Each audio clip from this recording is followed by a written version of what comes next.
Yes! Change in status quo. I don't know why I chose that voice. I was just kind of like, I'm super happy that we have now a different expectation to go for the next 2 days. Because if it was 3 days in a row where we're like, yep, it's the same. This is the order of expectations of what we should expect. I would have just lost it. Just absolutely lost it. Hi. Welcome to Vision Denial, and specifically this series, Clearing Vision, where I have taken a look at every day of MSI so far and just, analyzed every game. Yeah.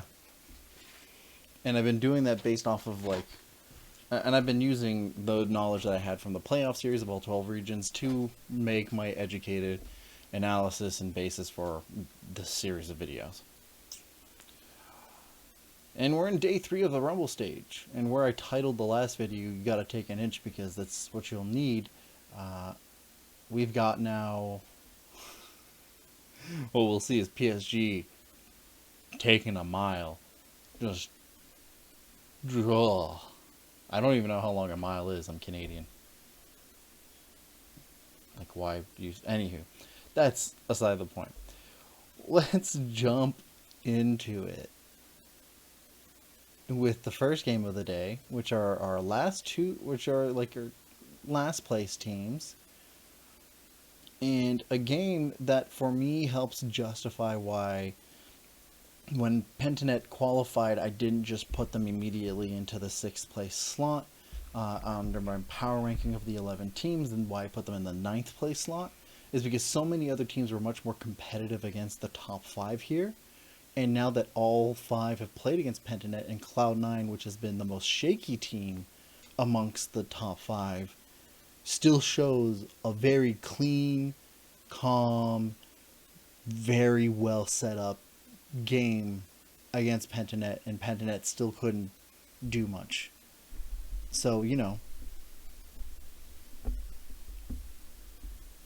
it more or less shows that, yes, Cloud9 is the worst team of the top 5, which are now it's still the number 1 team of all 5 legacy regions. They're still a good team. They're a relatively good team. They're still a good team overall, given the context of the tournament, right? Being top 5 is good. It is good. You're in the top 50%. No matter how you want to spin the narrative. A couple of things out of Pentanet. I love this composition.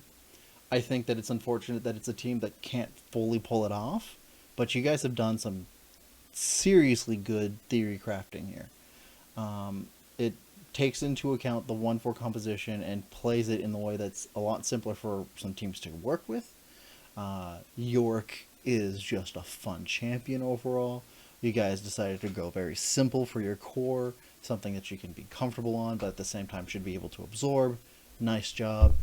Cloud9, why are you defaulting again into these 1-4 or 1-3-1 compositions?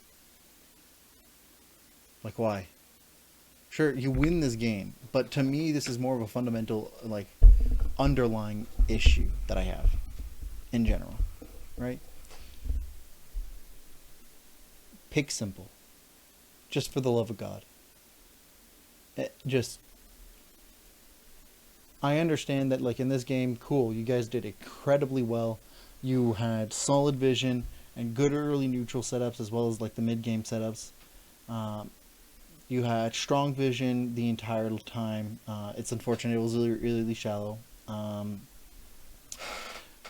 you kept up your tempo lead the entire time, right?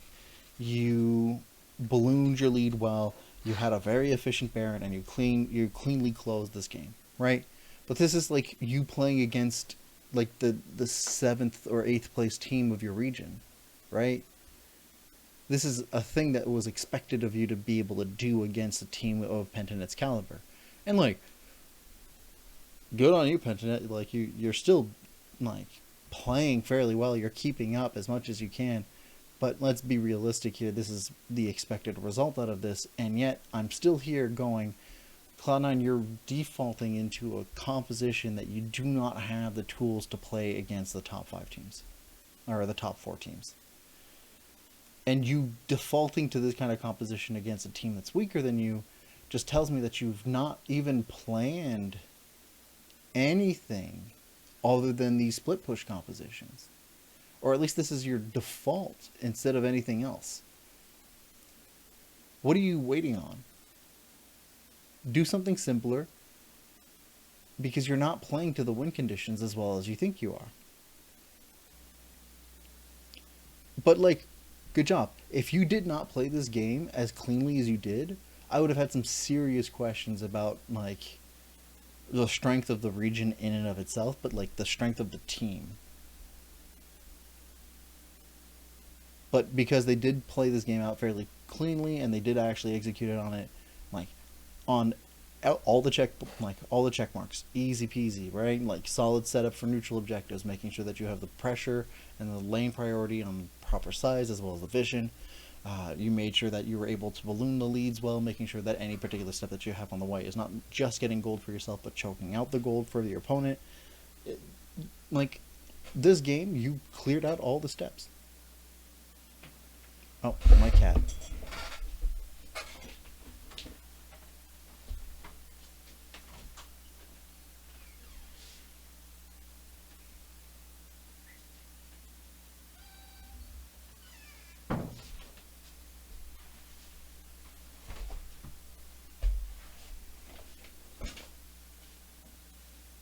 Say hello. You're disturbing the video. Yeah? You good?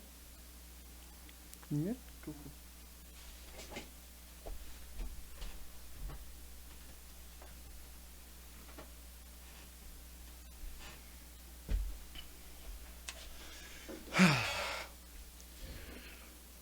Yeah. But yeah, honestly, this is the best showing that I've seen from Cloud9. It's just unfortunate that it had to be played against a very low ranking team amongst the 11 teams of the tournament.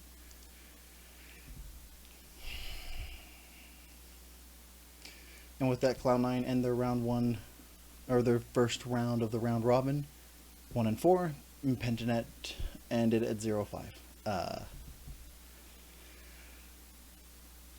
Well, next up, we've got what is arguably the most exciting game of the day. I don't know anybody who would argue otherwise, but you know, plausible deniability. We got ourselves Royal Never Give Up versus Paris Saint-Germain, who, holy Toledo Joe, guys. I've never been so excited for a team that is the only good team from a region. I cannot stress how, like, the region of the PCS has some very questionable teams that make very questionable decisions for their games, at least during the playoff series, or during their playoffs. But that Paris Saint-Germain Talons were the most consistent team of them all, and, like, rightfully so, to the point where I just didn't know if they were going to be able to do anything. And they come in here, and at the end of the round robin, where they were just like 2-2, they had beaten the 2 lowest teams and had been beaten by, like, team that I classified as 2nd and 3rd place. And I was like, all right, this is a write off. They're going to lose to this team, be 3-2 or 2-3, and then cool. And they just come in steamrolling, like, out of nowhere. There's nothing, like,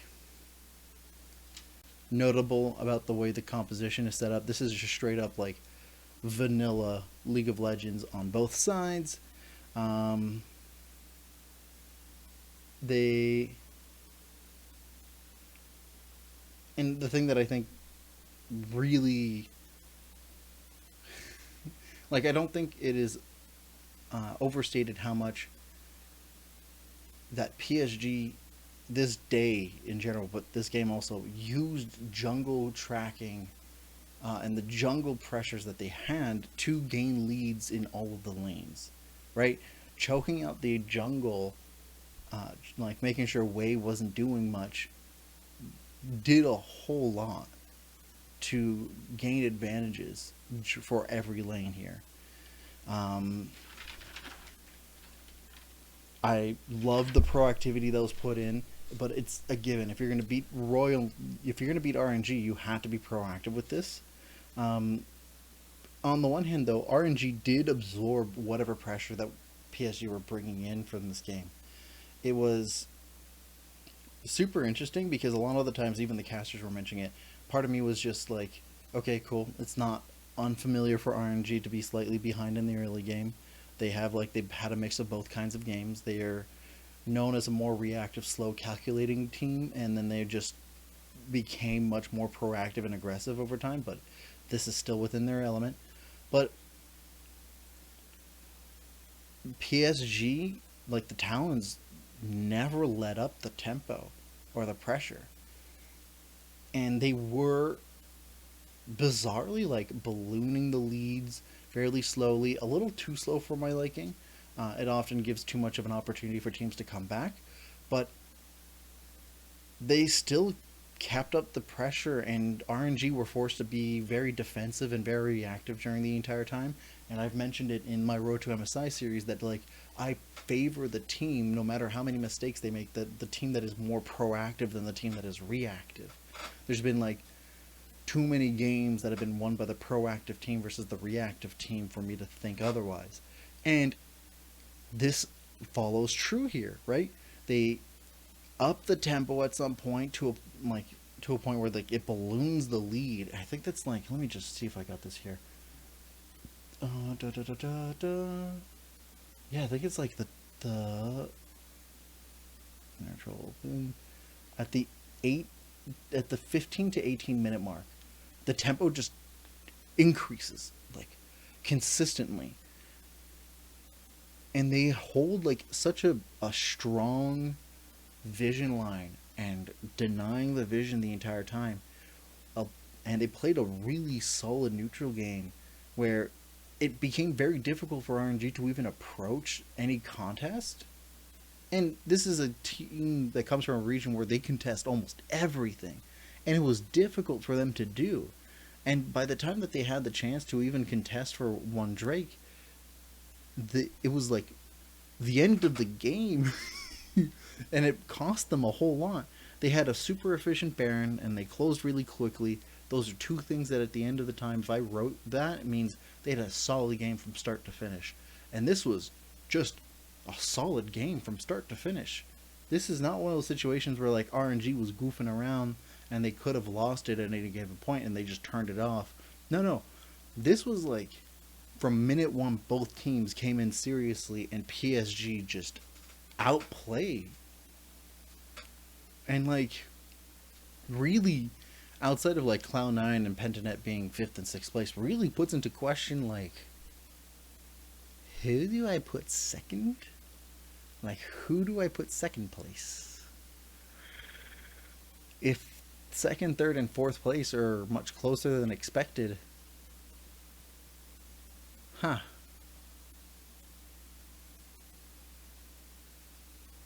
And with that, RNG lose their first game,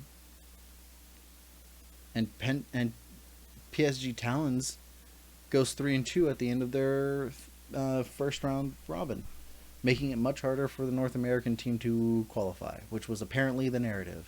Instead of the narrative being PSG just absolutely killed the perfect run. All right, and then this is the third game of the day, but the last game of the first round robin. And we're gonna put this very tiny. There we go. We got ourselves Damwon versus Mad. And this is a case of I'm surprised I honestly thought Mad was going to win this game by sheer fact that they were more consistent. And I had been and the casters and analysts and all the people so far had been saying that, yeah, they were inconsistent during the group stage, but in the Rumble stage, they seem to have, like, stabilized a little bit. Became more consistent for how they approached the early and mid game.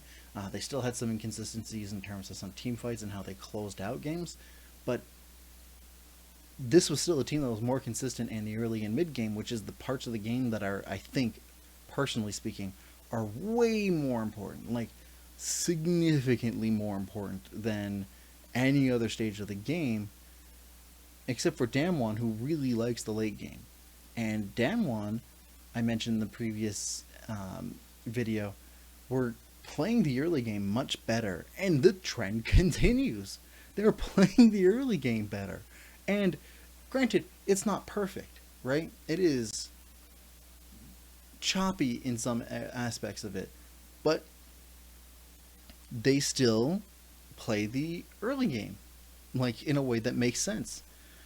The only thing, however, to me is that they were doing so in a way that,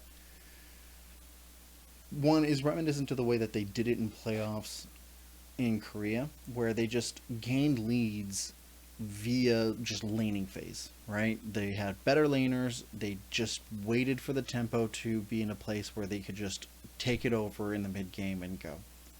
And part of that was there, because Mad Lions did have the tempo in the early game. It's fairly weak vision that they worked off of, and it was not a great tempo play out of Mad Lions. They were losing gold more than they were, like, gaining it from any play that they were making. And I think that says more about the way that Damwon were playing in terms of, like, skills from role to role than it does about Mad Lions' approach. Because I think Mad Lions did this to Cloud9, they would definitely have gained much more of a gold lead. Yeah. I do think, however, that both of the teams in this game had some very questionable neutral objective setups and contests. It was kind of sloppy all around. The vision itself wasn't properly set up. None of the teams gained priority where they needed if they were the first ones there. And I think this is at a point where they were both realizing that they needed to secure second place or tie for first place, because if they didn't, it might become easier for them to get eliminated, because it's just the way that the Talons literally broke open the group, so that anybody could be eliminated from the fourth slot. No one was safe anymore. I mean, except for Pentanet. Pentanet can't. They literally have no opportunity to make it. Where was I going with this? Right. Yeah, there seemed to be, like, a lot of awkward and very sloppy engages and neutral objective setups that caused the tempo itself to, like, switch to Damwon's side. And at the let me see if I can see this here. At the 14-minute mark, yeah, it was at the 14-minute mark, and Damwon used that tempo for, like, 12 minutes or so, where, like, almost nothing happened, to then proceed to, like, win the game from, like, a catch. This is one of those situations where this is another example of why, like, being not proactive and being a reactive team tends to do not so well in this meta, right? Because once Mad lost the tempo, they were just waiting for a mistake itself, right? And that's not a strategy that works, especially at this particular level of international play, because you're just waiting for you to die slowly and surely. You allowed Damwon to get way more neutral objectives and kills, and eventually the Baron.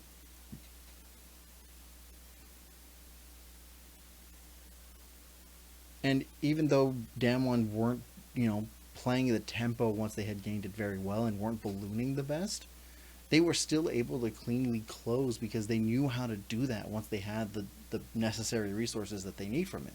This is just a matter of fact. Damwon is the best closing team of the tournament.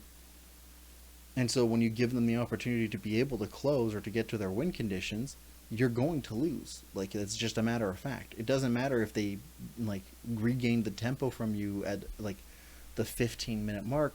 You need to be more proactive, or just you're going to suffocate and lose. Like, you can't just let it happen. Take a note out of Cloud9, right? As much as like Cloud9 is sloppy, and by far like there's a huge gap between Cloud9 and then the top four. Okay, not that huge. There's a big gap between Cloud9 and the top four. Cloud9 do not hesitate to be proactive and try to contest things. Like, at any given point, the casters keep mentioning that in an interview where they're like, yeah, we will make it difficult for you to win. We don't lose easily. And that's what you need to do. Like, any team in this type of situation, if you lose tempo and you just go for it and you literally make it impossible for them to win, then I see less chances of you being like slowly drowned out and killed off. Yep. With that, the first round robin goes Damwon going 4-1, tying for first place, and Mad Lions going 3-2, tying for third place.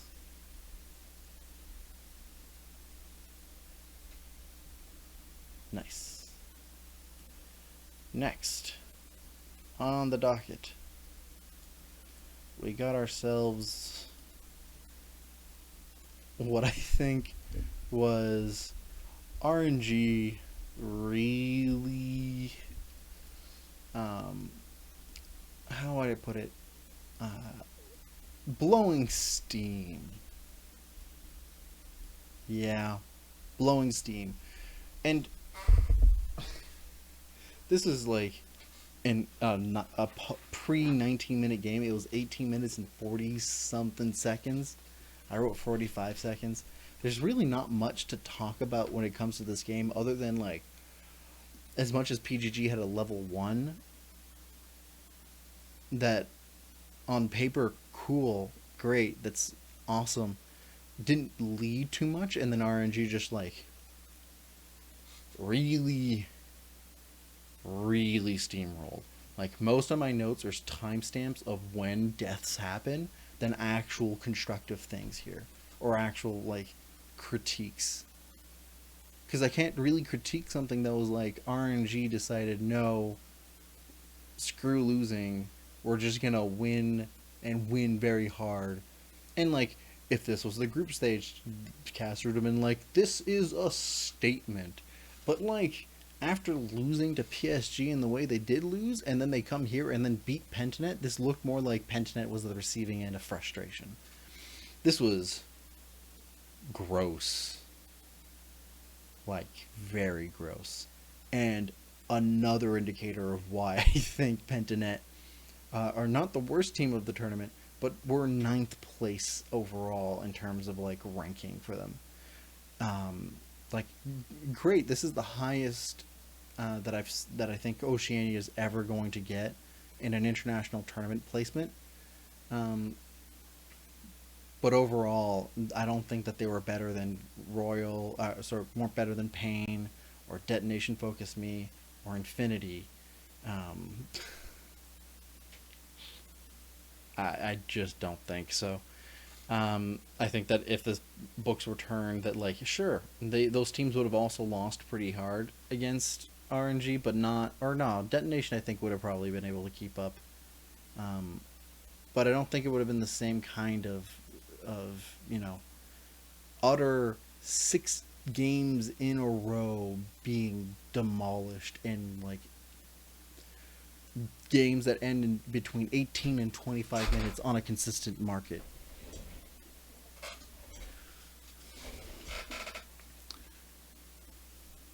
Yeah, I mean, like, I don't really know what else to say other than like, Do you guys want to see some skills?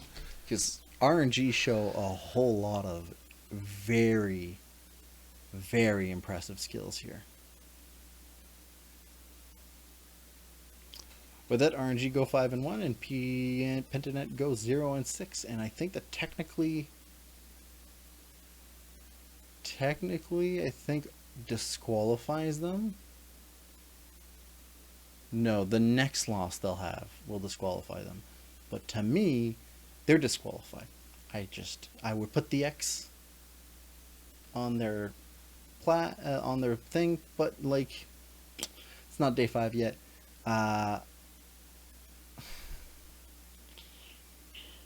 So we'll see.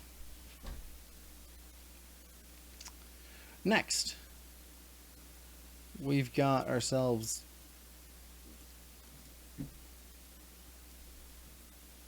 a nice one again where it's Cloud9 versus Damwon. My cat's being a little punk.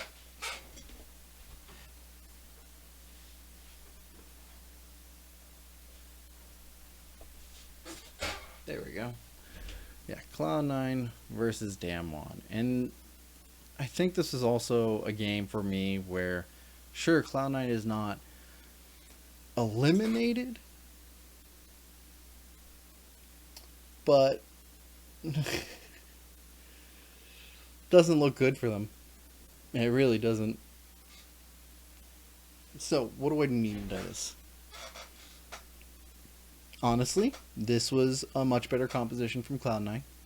It's still not what I would think the best. It's still fairly complicated to manage because it has very awkward engage opportunities. And so it really lands into how well can they execute on this composition more than, you know, how well does the team, how easy it is for them to execute on it, right? Because Cloud9 still shows competency in terms of like how to approach their neutral objectives, how to approach vision, when timers need to be brought up, wave manipulation, all the rest of that stuff. But the composition itself is really where they struggle in terms of executing on them, right? Like in team fights and how to apply the said pressures, like just knowing what to do and being able to apply it to different things. And then Damwon just do like a 1-4 composition that has some pretty solid neutral objective options for them. You know, Gangplank being used in the top lane quite a bit today. So, you know, that's fun. I'm not a big fan of Gangplank in general. I think that the options he has are,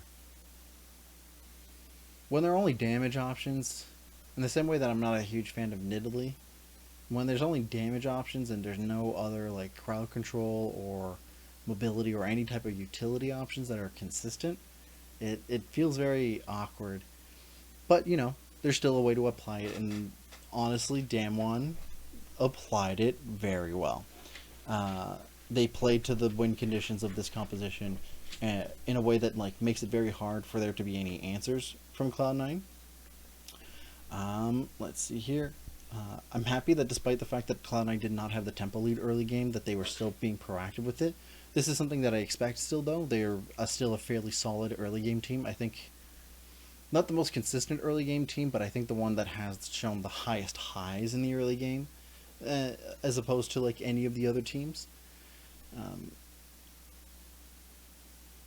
Let's see, into my notes. I think that the vision game for Damwon was much better this game than it was for the previous game. Yeah, the previous game, the vision was kind of... their neutral objective play was also fairly much better. I do think that they're still having a problem ballooning leads, because they did it again, the thing where their leads that they were gaining, even with the tempo, was primarily gained via laning phase and through their laners.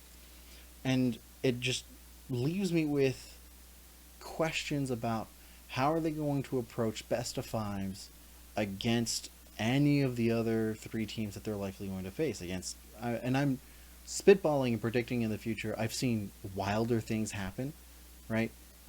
There's like only 2 times that North America has like finals appearances in a Riot sanctioned tournament, and they're both in MSI.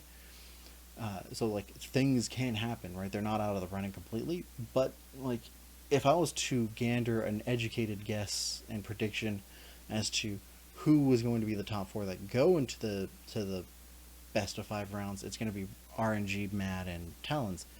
And so I'm thinking, how do they approach playing the early game against any of those three teams? Where Mad is much more consistent than they are. Um, where RNG is also much more consistent and probably stronger than they are, and PSG has just shown a huge swing in momentum for some reason, where I would not be surprised if they would not be able to handle the level ones from Damwon. We have time still, but the fact that most of the times that they're winning the early game uh, is via laning and not via proactive play shows a little bit of concern for me in terms of like the long term of the tournament. I mean, we're like more than halfway through the tournament, but like the rest of the tournament. Um, I feel pretty disappointed though that about the. Let me see if I got this written right here. Um,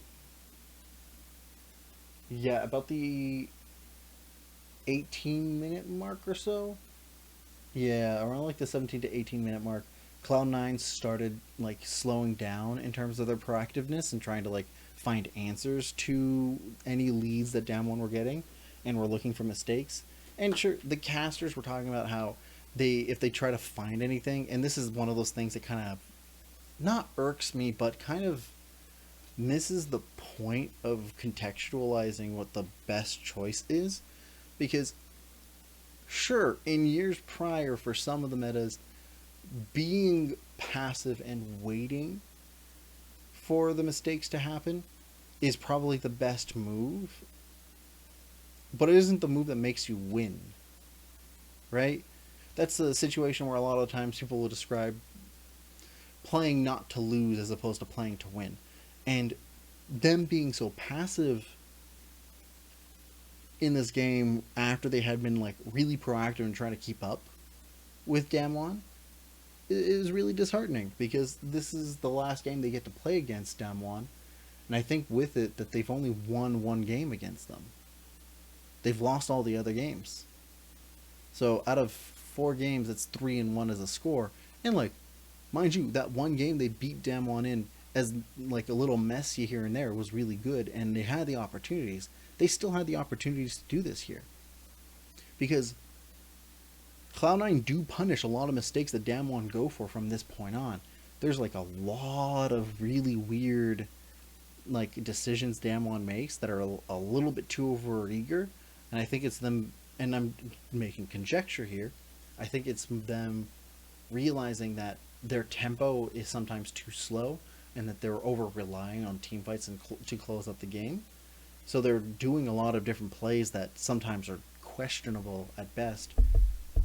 But Cloud9 are still punishing in ways that are with mixed success, some of these punishes, but at least they're still applying the knowledge of how they're supposed to be answering a lot of these plays. I just wish that there was proactivity included into it, as opposed to just waiting for the mistakes to happen.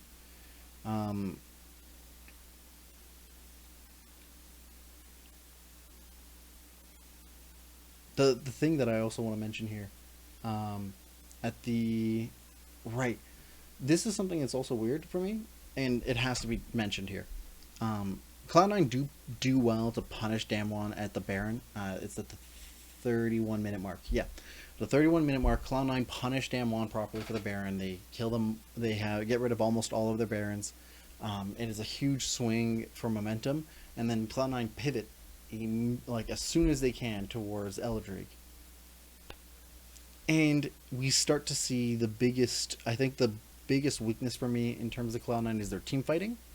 And not because their team fighting isn't good, I just think it's the biggest weakness they have compared to the other teams, when, you know, you have to compare top, like, first place teams of every region to what are they less good at. So they get the Elder. They do set up neutral objectives well enough. They do set up the neutral for the Eldrick well enough that like I could go like, all right, that's passable, right? There's like a little bit of nitpicks, but nitpicking at 34 minutes into the game is just like irrelevant at this point when you're making a comeback. And they lose this team fight after securing the Elder. I cannot overstate how frustrating it is to look at that. And like the narrative for Cloud9 at this point is it is frustrating to look at how they are playing. And I have a bunch of like acquaintances and my friends who do watch this that go, well, maybe we should just lift the like seeing how they're playing so far, maybe we should lift the import rule. And I really want you to think about the fact that Cloud9 plays with 3 imports currently. And it didn't fix anything. Their best player is a non-import, and it's Blabber, and it wasn't helping anything. Their second best player, and they're technically their best player at the tournament right now is not an import, is Vulcan. And it's not helping.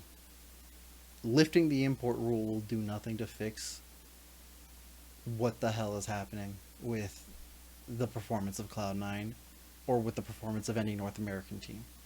You just have to take it for what it is. With that, C9 go 1-5 and are also very close to being eliminated. To me, they are virtually eliminated until further notice. I'm pretty sure that if they lose their next 2 games, then they are eliminated, and they're likely to. And Damwon are 5-1, tied for first place.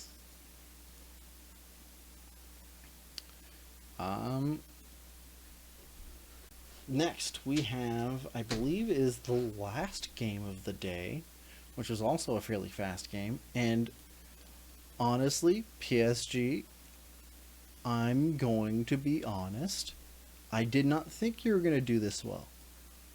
I pegged you solidly 6th place coming into the tournament if, you know, the GAM esports was allowed to come, or if they were able to come to the tournament. And then I pegged you as solidly 5th place because of the lack of competition. And yet, here you are, making me question whether or not I should put you in 2nd place.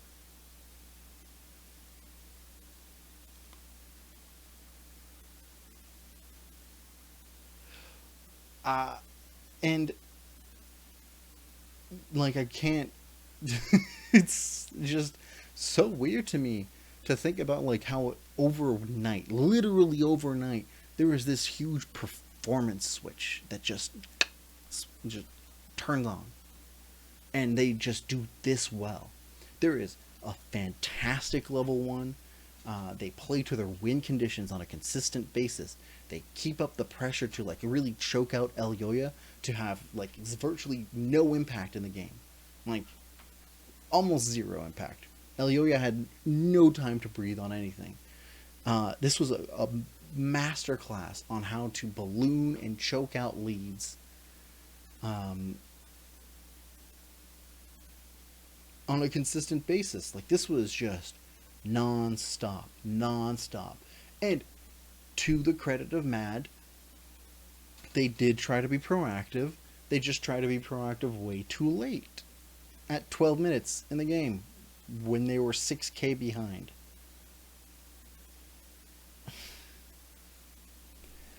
Oh my goodness. Like, this is one of the situations where I've never seen Mad Lions in this position ever. Like they weren't even in this position against RNG. Mad haven't had to play at such a huge deficit so early on since playoffs. And I think it shows something that they are not. It's something that they're clearly not used to. Because they took too long to actually establish any ways of answering all the plays.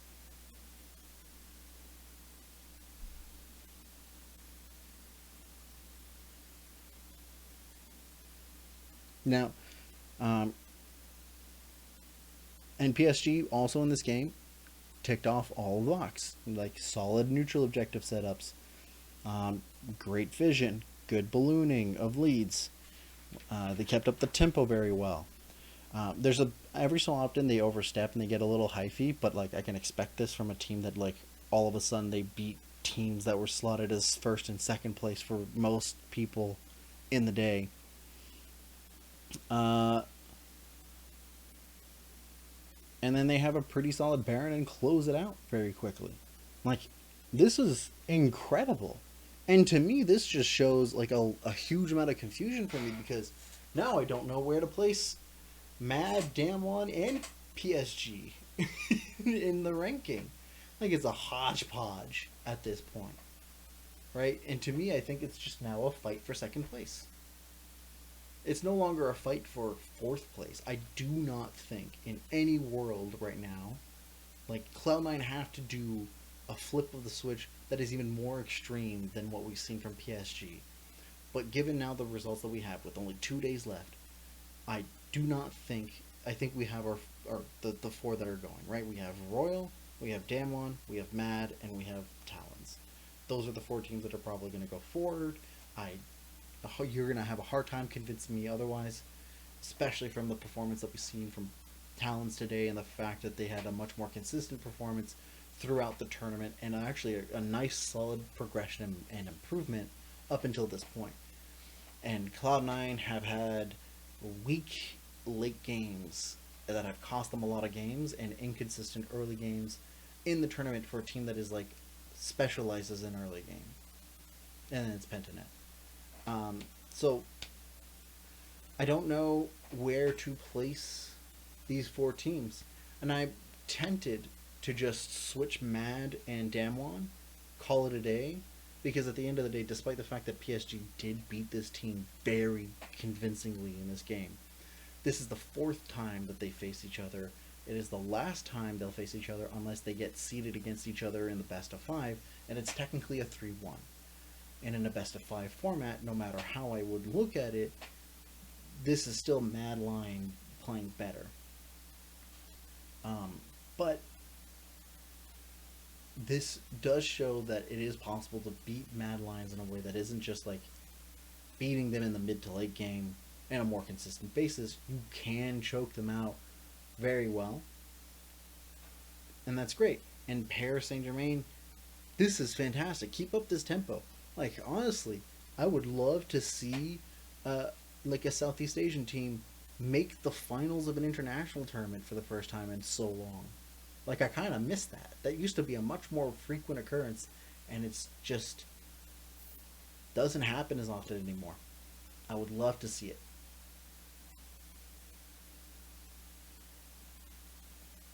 Anywho, so with that, this was the ranking that I had yesterday.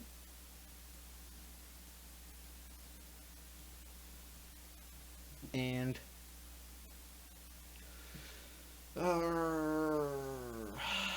I'm still debating it in my head.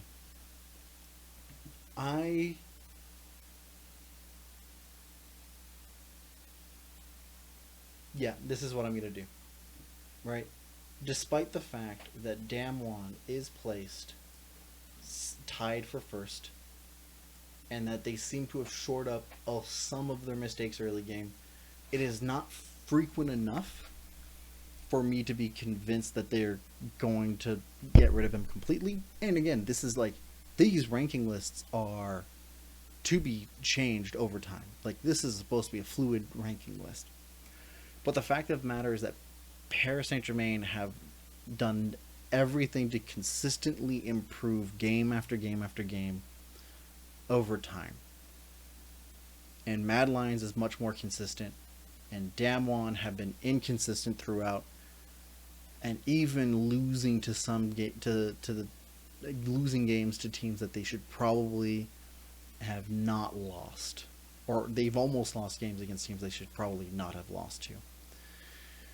And for that, I'm moving PSG up one and Damwon down one, despite the fact that both of these teams are technically in an upswing. And I don't want to, I want to really, hammer into this, that I do think that second, third, and fourth place are really close. And they're, still within touching distance of first place. Heck, PSG literally showed that they are touching distance from first place. So, this ranking could change completely, except for like Cloud9 and Pentanet. I'm pretty sure they're gonna stay there the entire time. They're not gonna move. I don't know. You guys let me know what you think in the comments down below. Do you think that I'm maybe like this should be turned around? Like, would you put Damwon in second and PSG stays in fourth? Like, do you think Matt is in fourth? And then, like, do you think PSG should be second? Maybe first? Like, who? Give me, like, let me know what you think. Um, Thank you again for all of those who watch. I really appreciate it. Like and subscribe if you enjoyed this video. I've got over here, I'm going to place, as per usual, the Road to MSI series playlist, where I've watched every playoff series from all 12 regions, which is how I make a lot of my educated analysis here. And over here, the playlist for the Clearing Visions for MSI, where it's all the videos from every day so far of MSI. Thank you again for watching, and I'll see you in the next one tomorrow. Bye for now.